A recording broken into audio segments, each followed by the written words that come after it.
அதில் சீர்மோனை அப்படின்னா சீர்தோறும் முதல் எழுத்து ஒன்று வருவது சீர்மோனை. இந்த துப்பார்க்கு தூண் வருது பாருங்களா, எல்லாத்துலேயுமே தூங்கிறது வந்து எழுத்து ஒன்றி வந்தது, அது வந்து மோனை.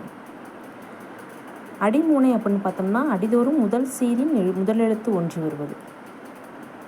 முதல் சீரில் முதல் எழுத்து ஒன்றி வருவது அடிமோனை. மேலே தன்னஞ்சறிவது பொய்த்தின் தன்னஞ்சே தன்னை சுடும். தங்கிறது வந்து ஃபஸ்ட்டுலையும் ரெண்டாவது சீர்லையும் ரெண்டாவது அடியில் உள்ள முதல் சீர்லையும் வந்து ஒன்றி இருக்குது. அதே மாதிரியே வந்து ஒன்றி இருக்குது. அடுத்து இணை மூனைனா 1 2 ஓரடியில் முதல் சீரிலும் இரண்டாம் சீரிலும் வரும் முதல் எழுத்து ஒன்று. ஃபஸ்ட்டு வேர்டும் செகண்ட் வேர்டும் ஒன்றி வருவது இணை மூனை. பொழிப்பு மூனைனா ஃபஸ்ட்டு வேர்டும் மூணாவது வேர்டும் ஒன்றி வருவது பொழிப்பு மூனை. ஒருவு மூனைனா ஃபஸ்ட்டு வேர்டும் லாஸ்ட் வேர்டும் ஒன்றி வருவது. ஓரடியில் முதல் சீரிலும் நான்காம் சீரிலும் முதல் எழுத்து ஒன்றி வருவது. ஃபஸ்ட்டு அடியும் நாலாவது அடியும் ஒன்றி வருவது. அப்படி ஞாபகம் வச்சு 1 2 1 3 1 4 இணை பொழிப்பு ஒருவு அப்படி ஞாபகம் வச்சுட்டிங்கன்னா மறக்காது. அடுத்தது பாருங்கள் கூளை மூனை பாருங்கள்.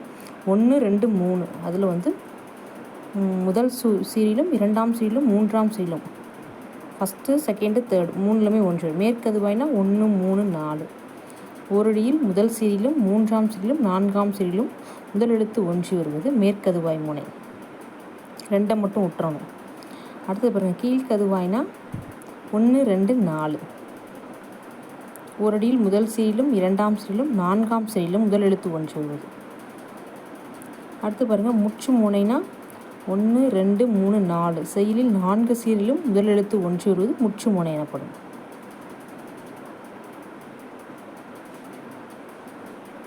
அடுத்து பாருங்கள் எதுகை. செயலில் இரண்டாம் எழுத்து ஒன்றி வருவது எதுகை எனப்படும். சீர்தோறும் இரண்டாம் எழுத்து, எதுகைனாலும் இரண்டாம் எழுத்து.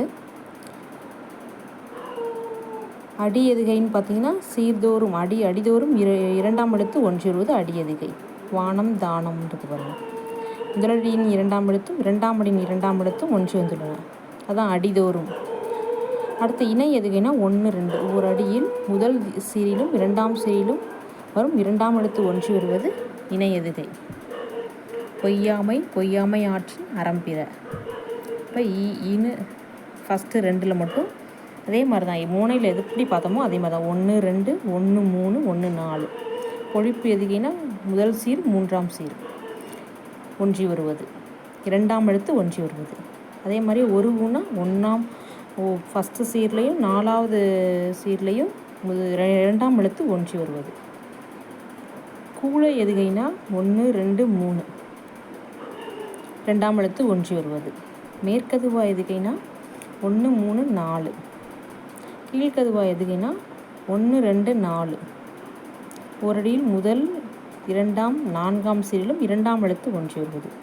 முற்றெதுகைனா 1 2 3 4 செயலில் 4 சீரிலும் இரண்டாம் எழுத்து ஒன்றி வருவது.